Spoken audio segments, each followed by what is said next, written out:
All right. Hello, everybody. My name is Martha Alter Hines, and I'm here with Kelley Hunter. And many of you already know Kelley Hunter. If you are new to Kelley, Kelley is an astrologer and a mythologist who is known for many things, including her relationship with Lilith, with the divine feminine, and with the Kuiper belt beings.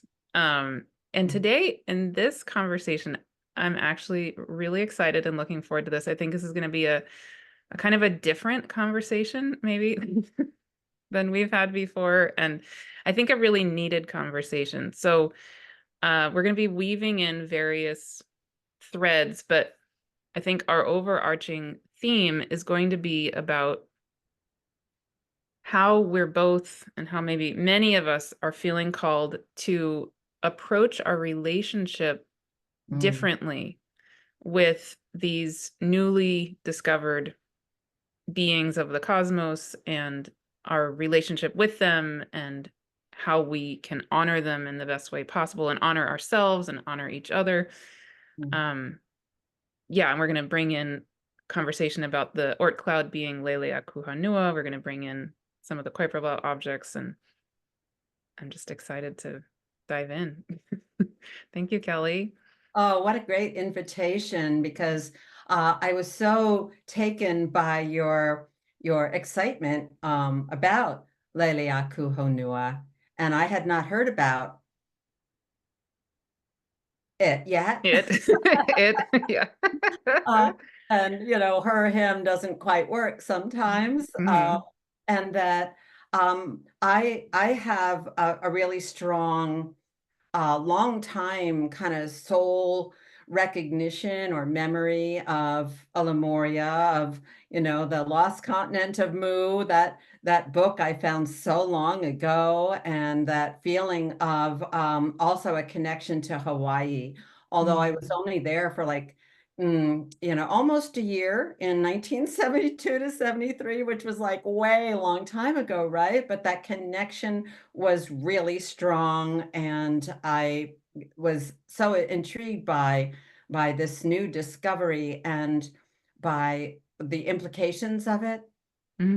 So we're kind of doing another conversation about exploring what this might mean in these times where we're being called to, I think, remember some of our ancient, could we call it heritage? Some people more than others. And I wanted to start with this little fragment of a poem from William Blake. He wrote, "How do you know but every bird that cuts the airy way is an immense world of delight, closed by your senses five." Beautiful. So actually, I put that in the very back of my Lilith ephemeris from way long ago, just because it was a handy thing to write in.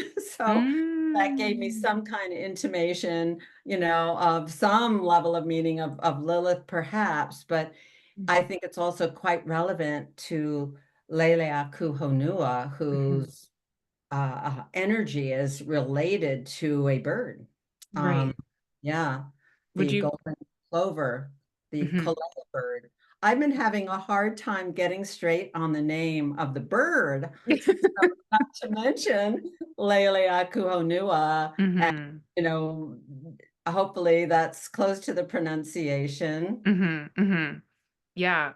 Well, and so just to back up for a minute for people who aren't familiar with Leleakuhonua, um, so lots of you listening were probably part of a free gathering that I had in May 2024, which is still available. I'll put the link here for all of you, where what I said in a video I did about Leleakuhonua is that I was feeling really called to be holding space for us to come it's the astrology world, for us to first of all notice that this being exists, because this being hasn't really been talked about much, if at all, in astrology, even though it is a known Oort cloud being, just like Sedna is, and there are some really significant things about it.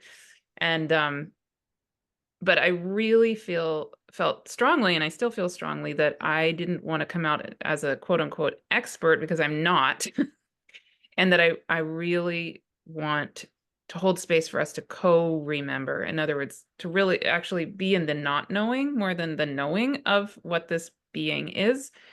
And so, Kelley, you were there at that gathering, and yeah, and so just to give people the gist, you know, go back and listen to the original video I did. If you want to hear more, you can go and enjoy. There's so many resources about Leleakuhonua in the link that I'll put with the video. But the gist is that this Oort cloud object, is super far away. It's part of the Oort cloud, which is the theoretical spherical shape of billions of objects that surround the outer edges of our solar system. And this being has an orbit of approximately 36,000 years, which is incredibly long. And if you're familiar with Sedna, Sedna has an orbit 1/3 the length of Leleakuhonua. And Sedna's orbit already by itself is incredibly long, 11,400 years. So this object, Leleakuhonua, is 3 times that. And yeah, and so there's so much that I won't repeat right now, but that's the gist for everybody who isn't familiar with this being. That's what we're talking about in this moment. So yeah, yes, and so Leleakuhonua is actually, it's a Hawaiian name, which means something possibly about not, it's referring to the flight of the kolea bird, which is a plover bird, which has a migratory pattern where this bird is born in Alaska, in the home of Sedna, actually, and then that bird makes a 3-day nonstop flight to Hawaii, and somehow knows exactly how to get to Hawaii and where to land in Hawaii, and then will fly back to Alaska to then mate and start all over. So anyway, so Leleakuhonua is not the name of the bird. It's referring to something about the quality of the flight pattern, or it's hard to even absolutely define it, especially not as a non-Hawaiian speaker, you know. But anyway, that's the basic gist of some of the teeny tiny taste of what this being is.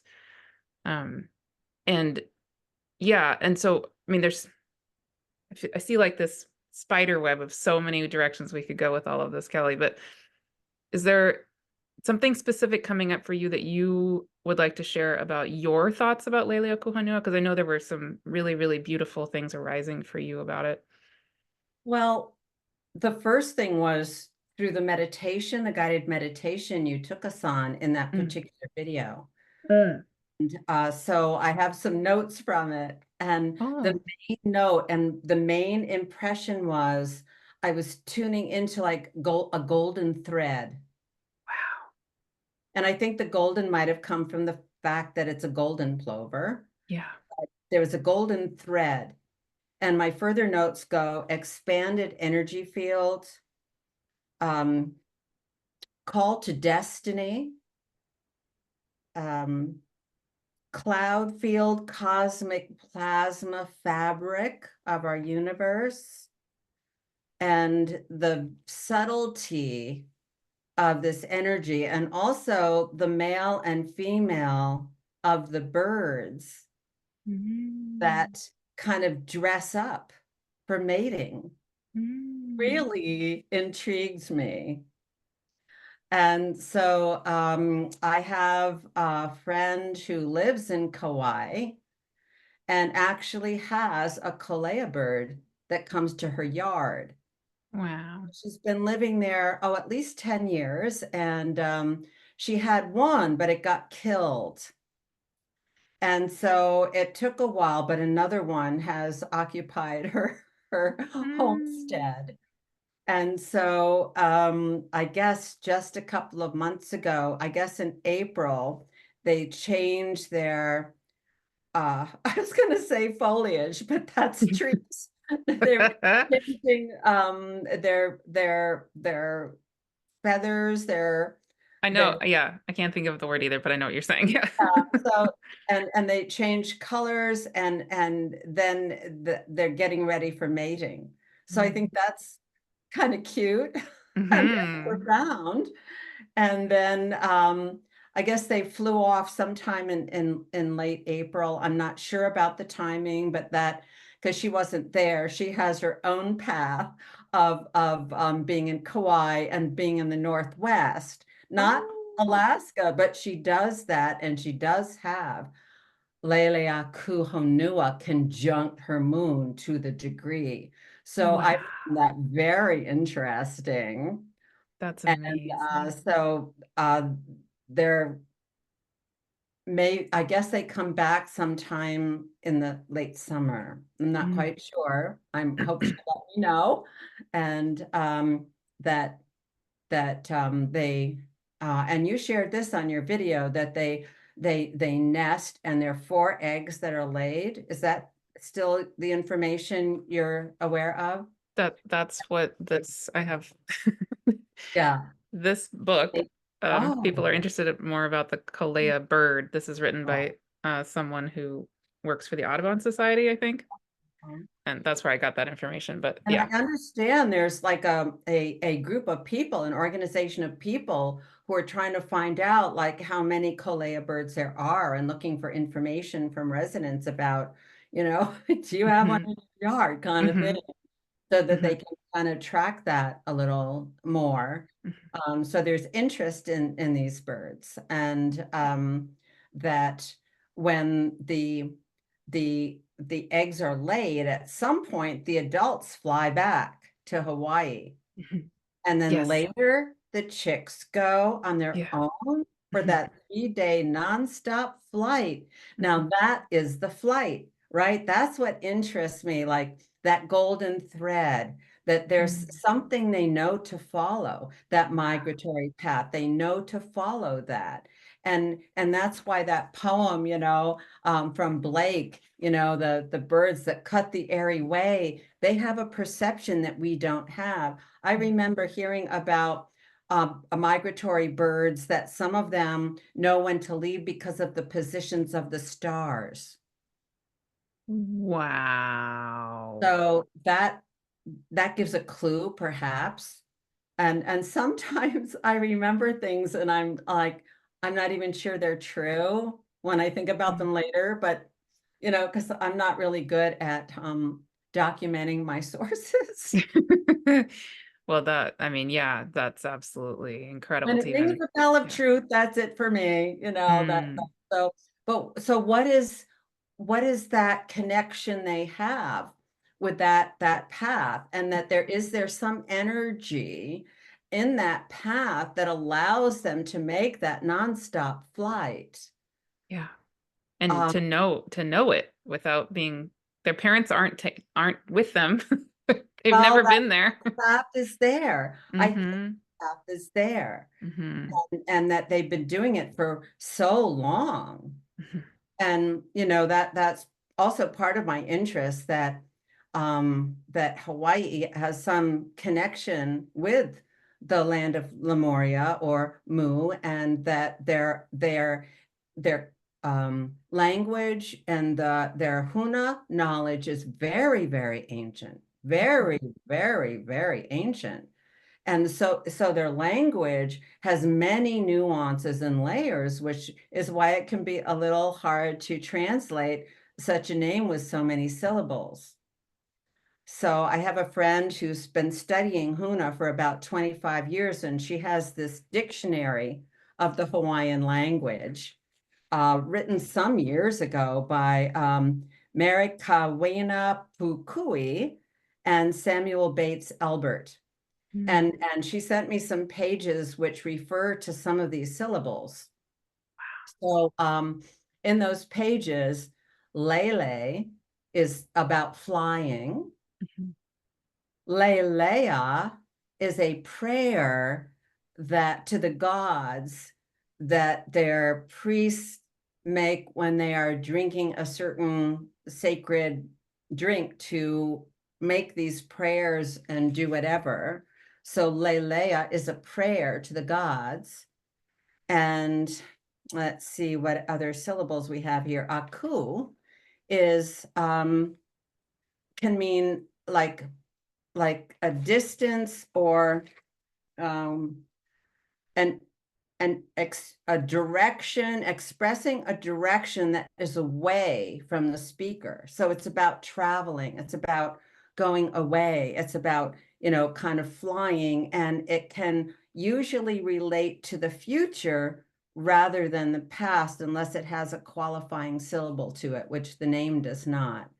So so I was talking with her about it yesterday to prepare for this talk, and so, you know, we're looking at all of that. And Honua relates to land, earth, the world. So Leleakuhonua is, she said, could also mean a prayer to the land. And it also means, Honua, according to this dictionary, it means the background design or the fundamental, like a fundamental foundational energy. So that to me stretches out to, you know, the plasma field that, you know, connects everything in the universe. And that birds can perhaps perceive that. And that migratory path is laid out for them. And that like a rainbow, you know, it has an origin space and then it connects to something else. It could almost be like some kind of invisible rainbow path of light that we cannot perceive, but that the birds can. Amazing. Yeah. Beautiful. So yeah, well, so, and one of the things that I've talked about in those other videos, and that you and I were talking about before we started recording, that feels so good to me and so crucial about even the conversation about the name Leleakuhonua. It's like, I guess someone could pretend to have a distinct answer of what it means, but it would be hard to do that. You know what I mean? So let's see, Keone Hanaway, you know, we had an email exchange and we're going to be doing a video together in a month. oh, I'm so excited about that. Yeah, I'm really looking forward to that. But he was so sweet and so kind and just wrote the most beautiful email to me when I was trying to figure this out, you know. And one of the things that he said, and I read this out loud to everybody, the whole thing in the talk I did, but one of the things that really stuck with me is that he was emphasizing that the Hawaiian language is largely poetic, that it's really about, my interpretation, these weren't his exact words, but my interpretation is really need to be in the experience of it, it's not a linear, you know, A plus B equals C kind of a thing. Yeah. And I feel like when we bring in, I think that's true about life in general, like everything. I wish we could approach literally everything like that. But I think one of the gifts or the opportunities we have when we're engaging with Leleakuhonua, with Sedna, with the Kuiper belt beings, is that because their names happen to now be largely not Greek and Roman, I feel like we're being forced. I mean, I think we can still engage with anything like that, even if it has a Greek or Roman name. I still feel called to engage with things like that. But especially when there's a name that's coming from a culture that tends to be more in that, if you want to call it poetic way of being, that's not even the right word. It's just, anyway, more of a beingness. Quantum field. Let's go. Quantum field. Quantum field. There you go. Something like that. Yeah. Then you know, it's just not honoring of, on so many levels, it's dishonoring, I feel like, for us to try to have concrete answers of what it means. And um and you and I, before we started recording, I was saying, you know, we do have certain Kuiper belt objects now really very strongly interacting with the nodes of the moon. So we have Leleakuhonua, which if it happened to be on the ecliptic, would be conjunct the north node of the moon. Yeah. Leleakuhonua is extremely, We're translating where she is yeah. and pretending it's on the ecliptic No, just to give it some astrological placement, but yeah, you know, is it it's not. relevant? Yeah, Yeah. yeah. So I mean, so that's one topic which it would be amazing to dive into a little more. And then at the same time, also so what I was saying to you before we started recording is that in terms of the Kuiper belt objects, now we have Salacia on the north node, Makemake on the south node, and Quaoar and Ixion squaring the nodes of the moon. Plus, we have Pholus, which is one of the centaurs there, squaring the nodes of the moon with Ixion, Quaoar, Too and much, too Sirius. much. No, I know. But I loved, so what I loved your response about Make in particular, because I think it fits in so perfectly with this whole point, right? Yeah. Do you want to say more about what you said to me about Make? Well, when I was doing research and doing my coloring book and researching the cultures and the imagery and the mythology and the history, one and was starting to put it out there, one of my readers contacted me and said that she'd gone to college with someone from the Rapa Nui royalty. Rapa Nui is the people, is the real name of Easter Island and the people from Easter Island. And would she want me to contact that person and see if it was possible to talk to someone from the royalty, you know, to get real information? And of course, yes, I would love to do that. So it took her a while to get back to me, and she said, they said you have to go there. Yeah. And so there it is, arising from being there. Yeah. And how can we understand it if not? I mean, I also, while I was researching, and you know, there's all that misinformation about the history of Rapa Nui, like these people cut down all their trees to move these statues across the island. What? You know, no people way out in the middle of the ocean are going to destroy their environment like that. So there's a much more complex history, you know, of the British ship discovering the island, and the rats, you know, ended up destroying some of the trees, and then there was some ecological disaster it was like a perfect storm of difficulty. Some archaeogeology done to realize there had been some tsunami or earthquake activity, and you know, there are just so many factors of the culture being, you know, destroyed to a large extent. So somehow, to me, that makes sense, or refers to some of the meaning of Makemake. And the Birdman cult that it is said to be part of and represent also is part of the meaning of that, because that Birdman statue that they had, one of those big moai size statues that they had hidden away, was spied upon by the British and taken away to the British Museum. So there's so much history of, you know, the culture being really, you know, suppressed and manipulated and stolen from, like, you know, here in so many places, and so many places that we have these Kuiper Belt objects from. So I'm very hesitant to talk much about Makemake. One I'm more comfortable talking about, for instance, is Varuna, one of the ancient Vedic gods.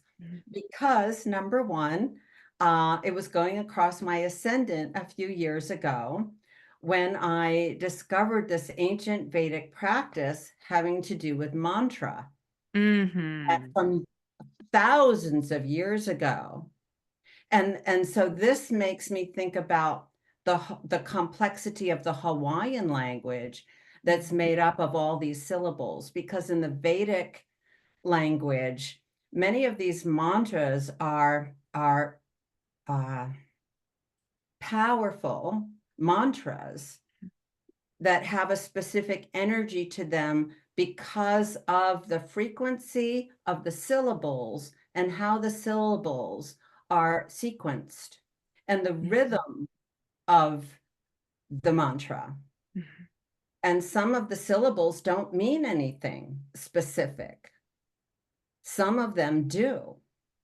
So I've been practicing, this mantra practice, and just feeling the energy so strongly in my field and in my body that it is, informed me a little bit about Varuna, who's said to be the god of cosmic order and of universal law. I like that theme coming up. And also of the waters, which are the essential element of life that carries information, as Veda Austin has been sharing with us. In her work, that she's actually communicating with water, and that we are so much water, and that there's water in our world, whether we see it or not. Today, it's a very humid day here in Vermont, and so there's like water, moisture in the air, and you can't see it, but you can feel it. So, Varuna is at 7, almost 8 degrees of Leo right now. And so I just wanted to mention that, because, so I guess if we're going to look for something that's going on with it today, Venus is moving into a conjunction with it. But in any case, I wanted to mention the ancient Sanskrit, and also one of the ancient languages of India is Telugu. And so again, it's the frequency of the syllables and how they are kind of put together that conveys the meaning. And is that true of the Hawaiian language as well? So, because they may be from the same ancient kind of source in some kind of way. I was listening a little earlier to the beginning of Heather Ensworth's most recent conversation with Keone, and he was talking about the subject was Lemuria, and his people are from that culture from generations ago, and have carried forward memory and knowledge from there, and that he was talking about that universe before ours that we have no ability to conceptualize. But one of the things that was brought forward from that universe into ours was electricity. So we are in a very vibrant electric field. And that is part of what, connects everything. And so that could be part of the golden thread of the vibratory path that the birds know so instinctually, because, that's their path. Beautiful. Yeah, exactly. And so you and I a year ago had a conversation about the cosmic couples. We did a video. Yes. Yeah, it was so much fun. And That that was my video is, first one with yeah. you. It was an idea that just popped up, and you were willing to take it on, and I've been doing more versions of that since. Oh, I loved it so much. That was one of my favorite conversations ever. And I loved in that video when we were talking about Salacia.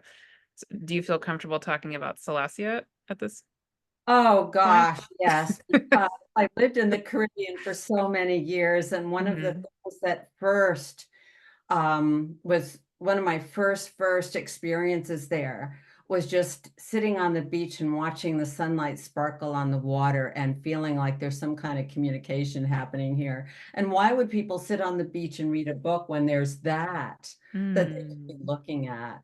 Mm. And also there were certain times when, say, at night, when Venus was setting over the sea, and you could have a path of Venus light that you could almost walk out on. What?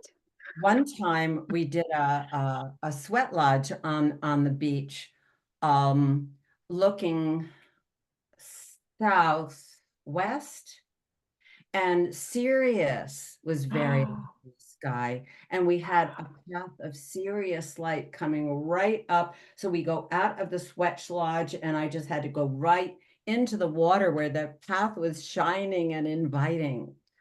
So that's I really amazing. feel the connection with Salacia pretty strongly.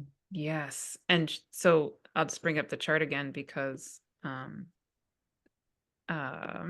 yeah, because Salacia, like I just said, was just conjunct the North Node. Look, she's at And 1111, oh, Martha. 1111. There we go. That's pretty beautiful. Oh, so, my North Node is at 1314. So that's one of the Wow. reasons I was very compelled by Mm-hmm.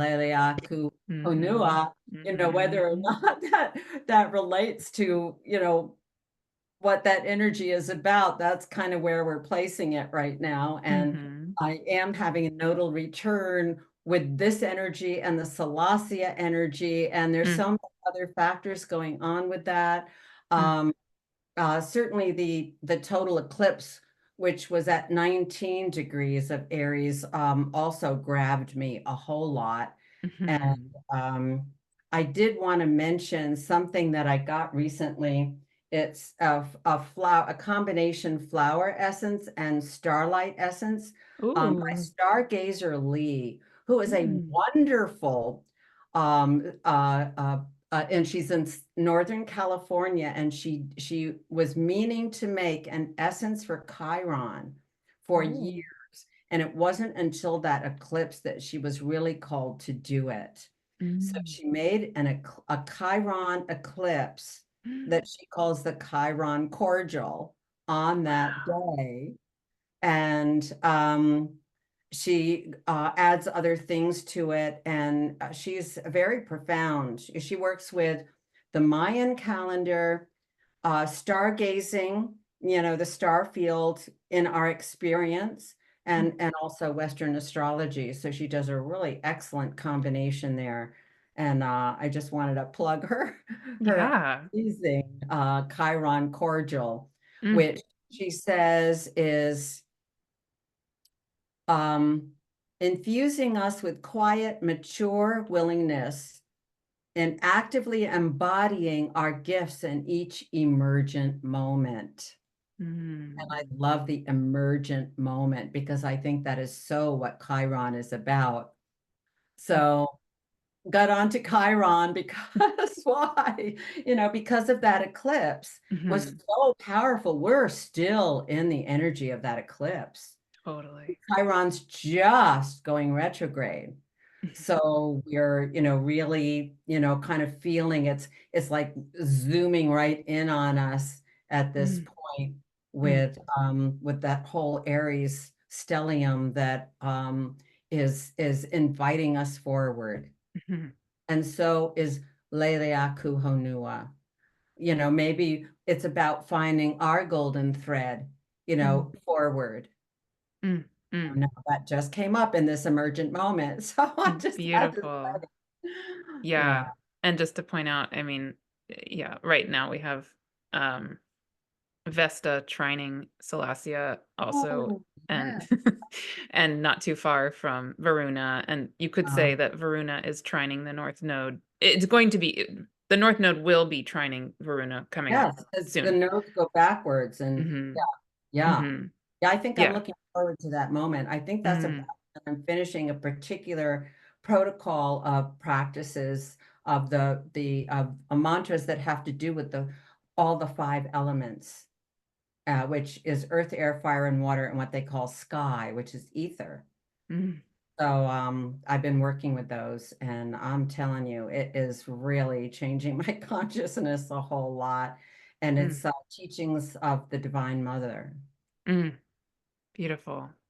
And I know it's overwhelming I for know. people to bring in, but I just want to say, I'm also thinking about Quaoar, squaring the nodes right now. And Quaoar also similar, maybe similar-ish to what you're saying about Varuna, with the quality of sound and Quaoar Oh, being related to the sound of existence, the song of existence, right? And lovely. Yes, Song of yeah, Existence. I love it that. The feels like, sound and the light. yeah, Sound and yeah, light create the universe. So that those are the frequencies too, right? yes, right. Yeah. It feels like a lot of these beings are really helping us to drop into sound, light, frequency, the poetic, the vibratory Mm-hmm. nature of life, right? On that can sometimes be seen with our eyes or heard with our ears or just felt with our beings. So it's I feel like so many of these, Yeah. when we drop into the qualities of these beings, so many of them I think are maybe trying to help us take a step back and come, drop out of our rational brain. And not that that's a bad thing to be there, because we definitely need our rational brains, but maybe partly what they're doing is helping it to support us to come back into like the Well, not we knowing, our the lives from feeling. our rational brain. Life is not rational. That's too heady. It's what's Hmm. gotten us in trouble. Hmm. Part of the thing about the mantras is that the frequencies help quiet the mind and bring you down. Hmm. And this is about heart connection. It's about feeling it. It's about the embodiment, not just the theoretical thinking, which why they won't respond to that being the sole approach to interpretation. We're limiting their capacity. And so the fifth element, ether, it's to me, it's something to do with the quantum field. And in I guess Buddhist philosophy, they talk about uh, physical ether and non-physical ether. Oh. So it's the fifth element where and you remember that movie, The Fifth Element, where Mm-mm, but Kuiper saves the world yet again by they have to get these particular things, in some kind of pyramid, and they're the four elements, and then the fifth element has to be present. And it's the fifth element is love. The fifth element is oh, space. It's sky. It's the quantum field basically. So these creator gods are uh, are are perceiving what is possible and bringing it in to physicality. So that's why it's about embodying the intentions, the sacred sound and light, yeah. there's Quaoar dancing and singing the Mhm. creation into being. Yeah. And so to me, that's a lot to do with the like ancient ceremonies of dancing and singing and drumming that are really bringing the energy in. And Yes. also um, considering that Quaoar, and here I'm expanding our I roster, know. is conjuncting Ixion, Mhm. which he's being, punished for sinning against the gods. Mhm. And he has to uh, keep repeating this mantra, have gratitude to your benefactors. So I love that he has this mantra. I did Uh, not know about that mantra. Wow. yeah, yeah. Mm. At least in one storyline I read. And so he's bound to the wheel of karma. So how do we get off the wheel of karma?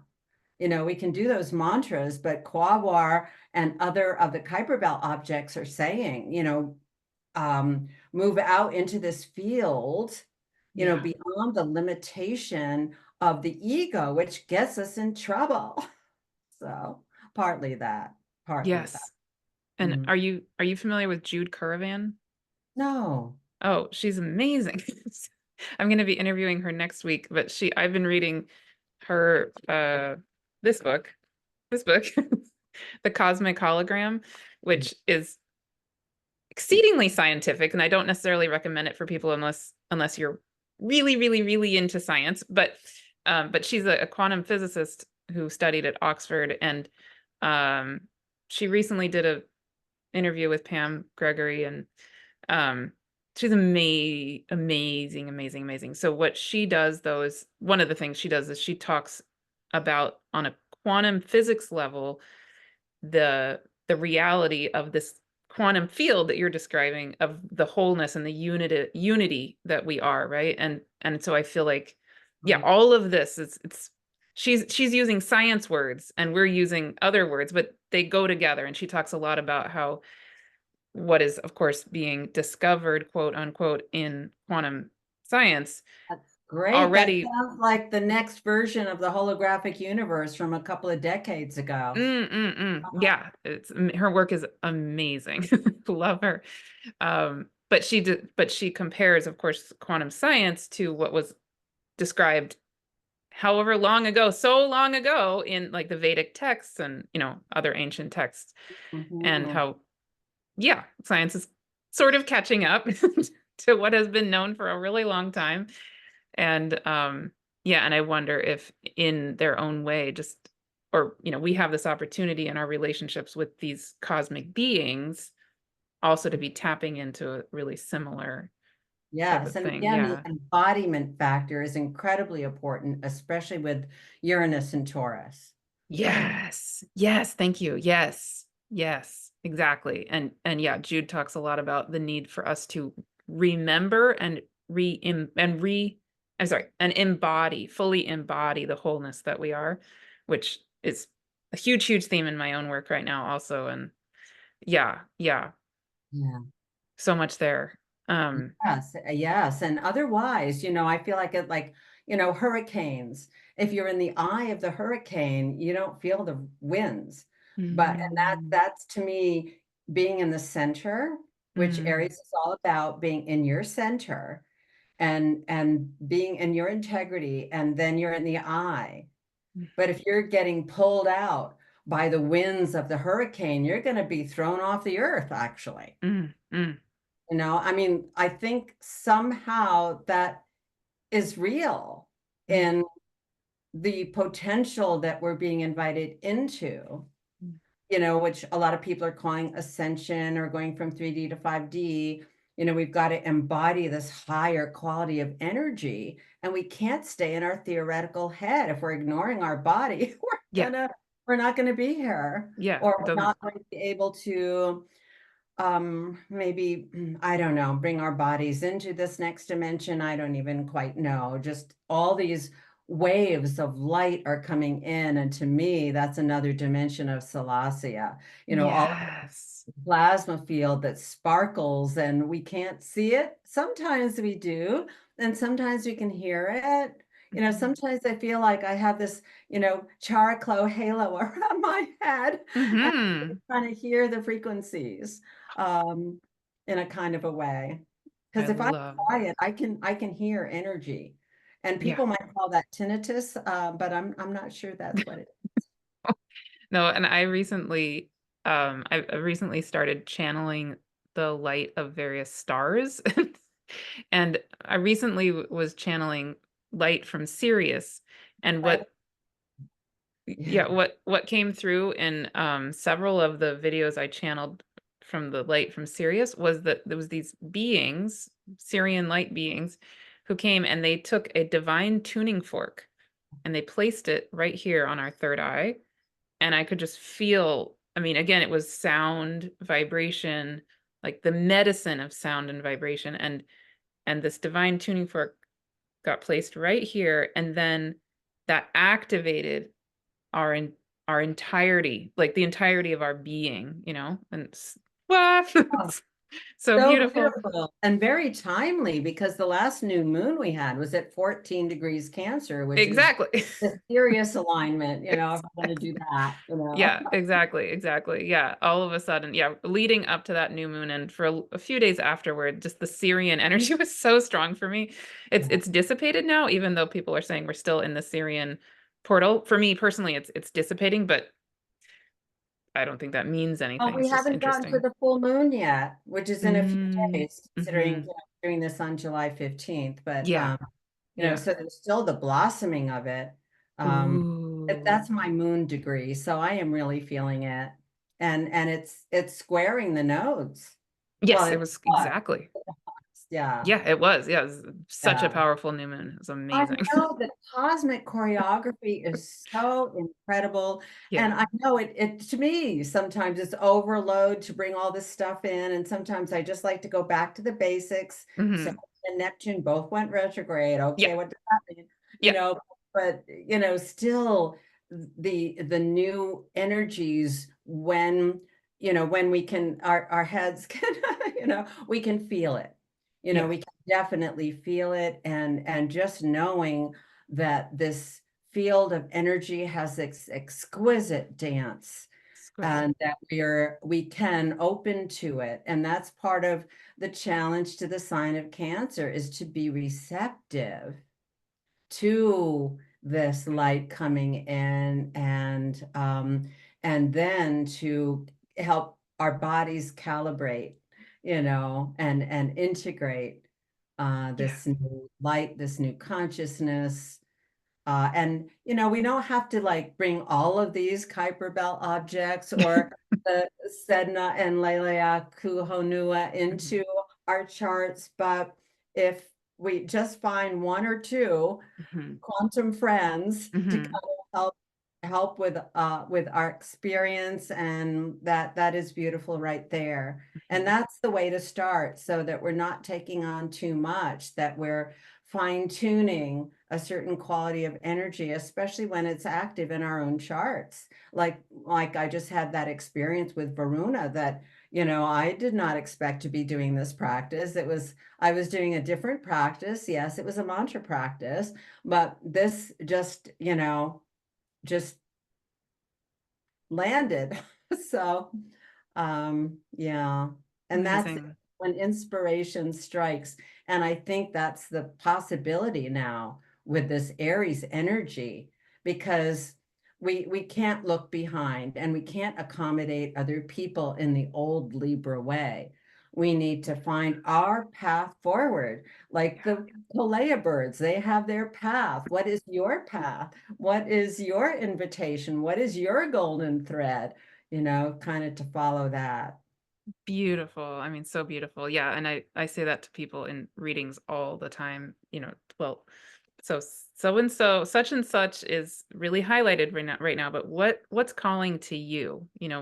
Like that might be that particular thing, like maybe Salacia or maybe Ceres or whatever it is. If something's calling to you, there's probably some kind of medicine in it for you. And I wouldn't necessarily have the answers of what that means, but follow, yeah, that golden thread. Exactly. So Yeah, just beautiful. bringing that, like I did a reading for someone the other day, and I hadn't realized in advance that she was having a series return, but it came up in the reading. And it was really meaningful to what she Mhm. was going through at the moment. And Beautiful. that's what happens. That's why I love readings. And Mhm. again, what Stargazer Lee, and Lee is Li Mhm. Lee. So what she says about the emergent moment, that to me is what an astrology reading is. Yeah. It's like what's arising in the moment.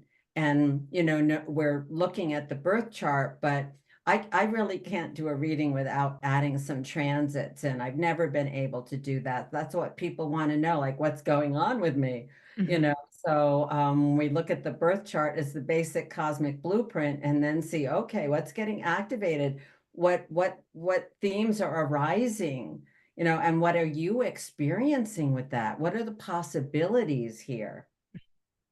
Yeah, absolutely. Before we end, I want to throw in one more complicated. But just really, really quickly, and so this isn't even showing on the chart because AstroGold doesn't have it. But I don't know if you have any thoughts. You brought up Neptune and Saturn going retrograde, which I was actually just about to bring up when you said it, because the thing I'm feeling two things in that. Number one, um, Neptune, as it's going retrograde, must be squaring Varda. Do you happen to know where Varda is located right now? Yes, no, Okay. she's at 26 or 7. Yeah, I love Varda. me too. She's my favorite. Varda's on my south node. I was Oh. calling myself Star Lady well before I knew about Varda. Aw. But if you remember there was a total solar eclipse on December 14th in 2020, the week before the Saturn Jupiter conjunction on solstice as they were heading into Aquarius. The total solar eclipse on December 14th of 2020 was at 23 degrees of Sagittarius with Varda at 23 degrees. So she came right in through, and that happens to be my Mercury degree. So I realized I had to start writing about Varda, but I love her anyway. And I go to astro.com to find her, and you can use all of the astronomical identification numbers. And Varda has a really good one. Varda's identification numbers 174567. Oh. So Awesome. anyway, yes, Varda, the goddess of the elves, the star bringer, the star kindler is what her name officially means. And she's in Tolkien's Prehistory of Middle Earth that's written about in the Silmarillion, which was published after Tolkien died, and got a lot of his kind of storylines together.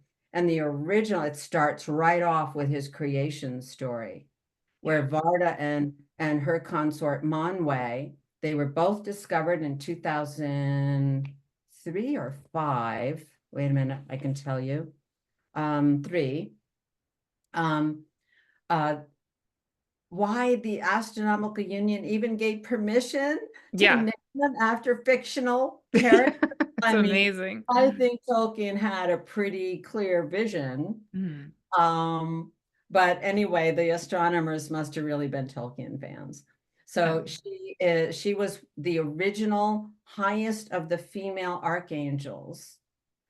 14 of them were in the throne, the choir of angels around the creator, and the symphony that they were singing stimulated a vision of the earth in the mind of the creator.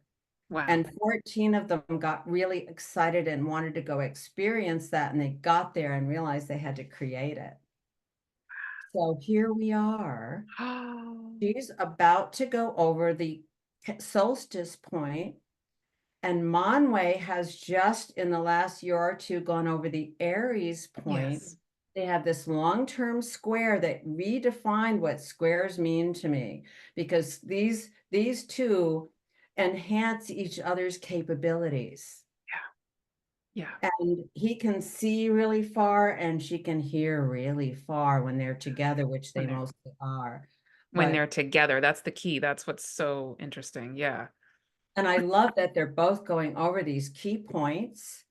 And so I think, like, I was listening to something the other day about this light that's going to come, and we're going to go through this passage of light, and we're going to get to the other side, and it's going to be so different. We're going to have to create a new earth there. And so here are those creator gods. Well, and what's so fascinating to me about Manwe is that, of course, so Manwe right now is the very, very, very beginning of Aries, right? And the North Node will be conjunct Manwe coming up later this year. And then next year, Neptune and Saturn both enter Aries and will be getting close to Manwe, and then they're going to conjunct each other in February 2026 at 1 degree of Aries, I think. Something like that. This is just amazing. I mean, I can hardly conceptualize Neptune and Aries. I don't even want to look back in history to find out what happened. I want to take it fresh. Yeah. Aries can be a fresh take. And Manwe his mind was the closest to the mind of the creator. So he Oh. had the original blueprints. And going over that Aries point, he's ready to help us bring them back. Oh. In concert with Varda, who is squaring. The light bringer, she create for all the different, eras of the universe. She created a different kind of light for each iteration. Because the fallen angel, which Tolkien calls Melkor, was destroyed the creation several times, and they had to like recreate it. And she would create a different quality of light, a different kind of light for the new era. So we're Oh, going to have a new quality of light, and I'm sure Salacia is helping yes. that. And also, I think Sedna, these far out Oort cloud energies this is one thing you mentioned in your video, they're both coming into perihelion, both Sedna and Leleakuhonua at pretty much the same time. 2 years apart. When is that, Martha? That's in 2076, something like that. Yeah.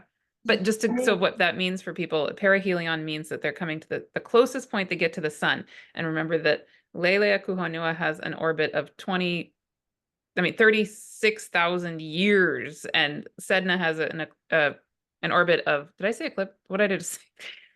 Leleakuhonua has an orbit of 36,000 years-ish, and Sedna has an orbit of 11,400 years. And they're both getting to their closest point to the sun, which only happens once every that many years, at the same 2 years apart.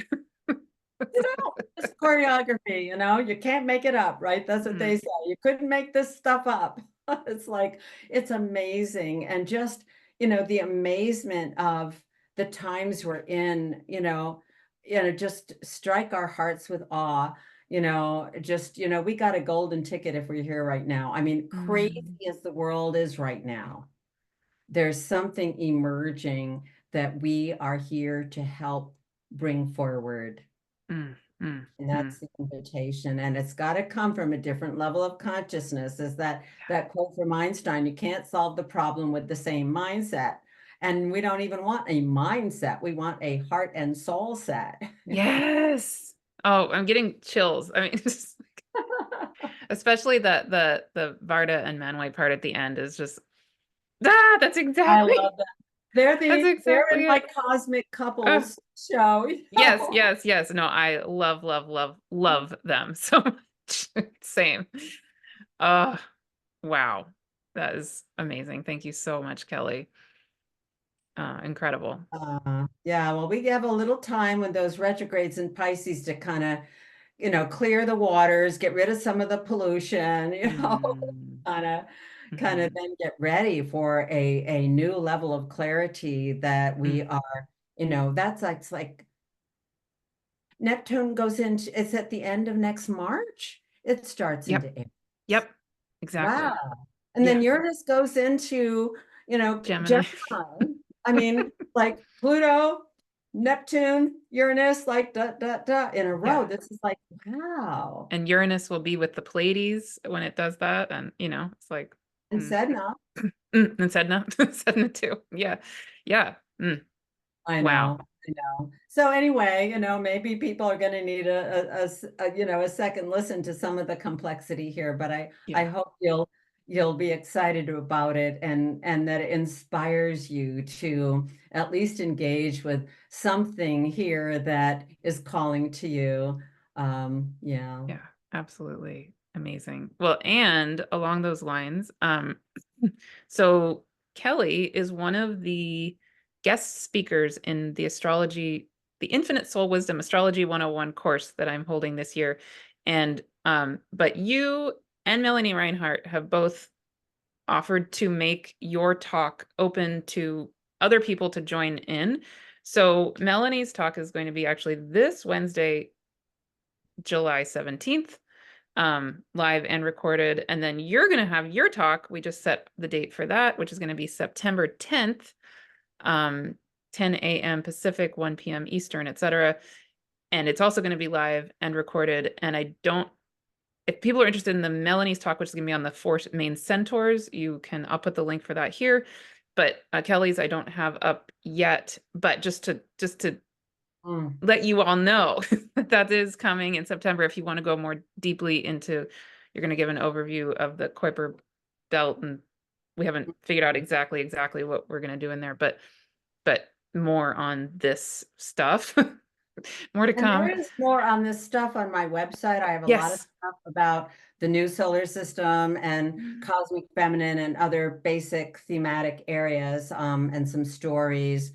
And I need to get more on there. I'm in the motion now of getting some of my webinars up there for access. And basically I'm most busy on Substack right now, starlady.substack.com, and that's my newsletter goes out through there, although you can sign up for it on my website, heliastar.com. And I'm sure Martha will put the link in. Yeah.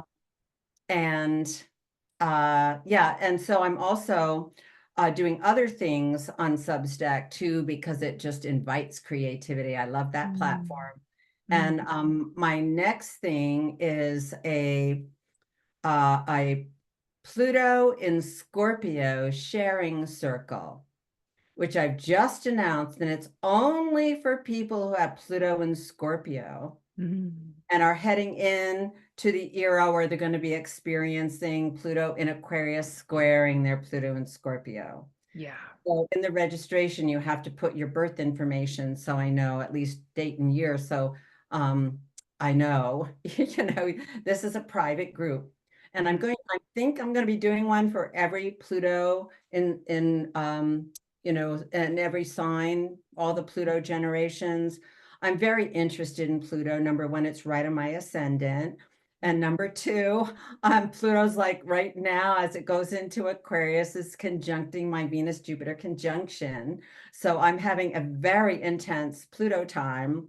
And I figured I might as well get out my master's thesis that I wrote back then when Pluto was squaring my Jupiter Venus, and I was having a hell of a time. And cut out what I had been writing and refresh that and add more material in. And I'm just about to upload the video I did called Exploring Pluto's Aquarian Invitation.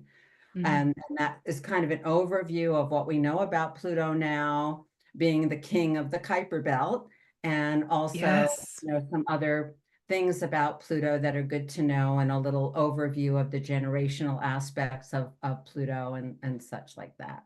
Sounds amazing. Do you want to review for people what year span Pluto and Scorpio was? So it went into Scorpio 83, 84. So you may or may not have it in Scorpio, but we might be a little lenient in that time frame because, and then up to 95, 96. And then it went into Sagittarius. So that's the basic time frame. And Pluto's in Scorpio shorter than any other sign because that's when it is at perihelion, going faster through the signs. Wow.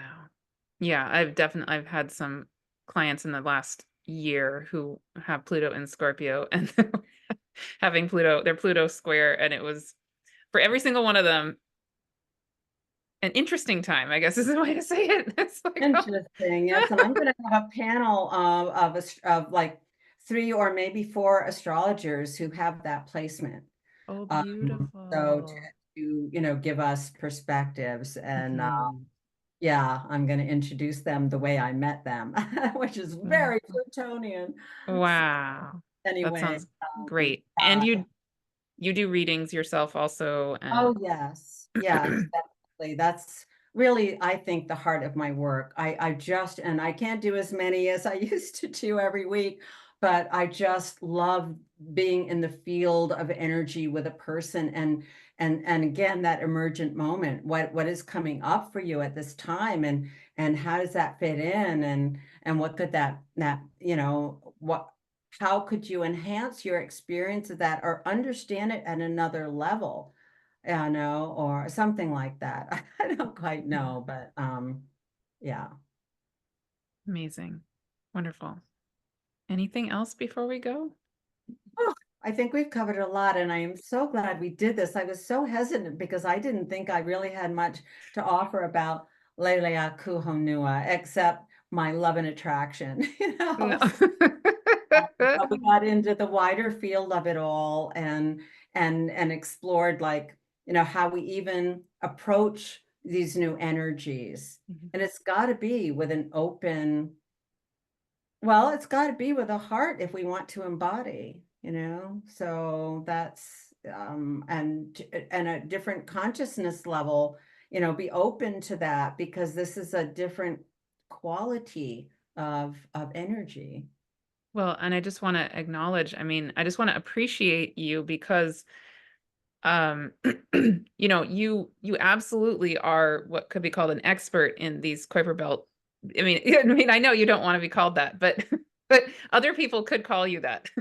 And you have such humility about it, and you're willing. You have written a coloring book on these beings, even, so, but you're willing to step back. I mean, not only willing, you want to step back and say, well, hang on a second.